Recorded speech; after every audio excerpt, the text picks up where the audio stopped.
বাংলাদেশিদের আতিথেয়তায় মুগ্ধ Sadio Mane শোনালেন সৌদি আরবের রাস্তায় বাংলাদেশিদের সাথে ইফতার করার গল্প। সাদিও মানেকে না চিনেও রমজান মাসে ডেকে ইফতার করান কিছু প্রবাসী বাংলাদেশি মানুষ। তারা বলেছিলেন এটাই মুসলিম সমাজের সৌন্দর্য। এক সাক্ষাৎকারে সাদিও মানে বলেন এই ঘটনা তিনি কখনোই ভুলবেন না। Hey, come to eat here. I said, my friend, I was like, hey, you don't know me, how can I say, no problem, because it was people from, they come from Bangladesh. Hey, come. একসময় মাতিয়েছেন ইউরোপের football, ক্যারিয়ারের শেষ বেলায় যোগ দিয়েছেন সৌদির club Al নাসরে। সেনেগালের তারকা footballer Sadio Mane এবার শিরোনামে এলেন বাংলাদেশকে প্রশংসায় ভাসিয়ে।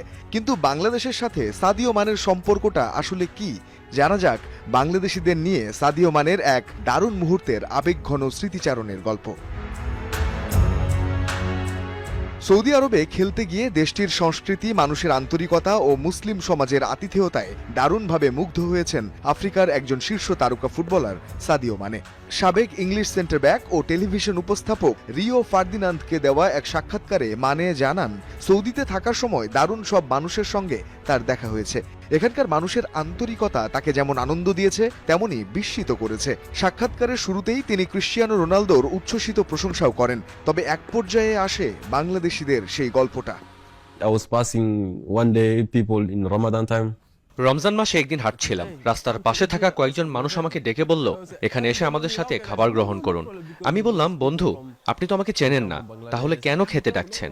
তারা বলল, না কোনো সমস্যা নেই, এটা এখানে স্বাভাবিক, আপনি এলে খেতেই হবে।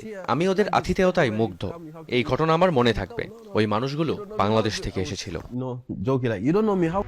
সাদিও মানে বুঝতে পেরেছিলেন রাস্তায় বসে ইফতার করা ওই মানুষগুলো তাকে সত্যিই চেনেননি। প্রশ্নও করেছিলেন আবার, আপনারা সত্যিই চেনেন না, তবুও ডেকেছেন?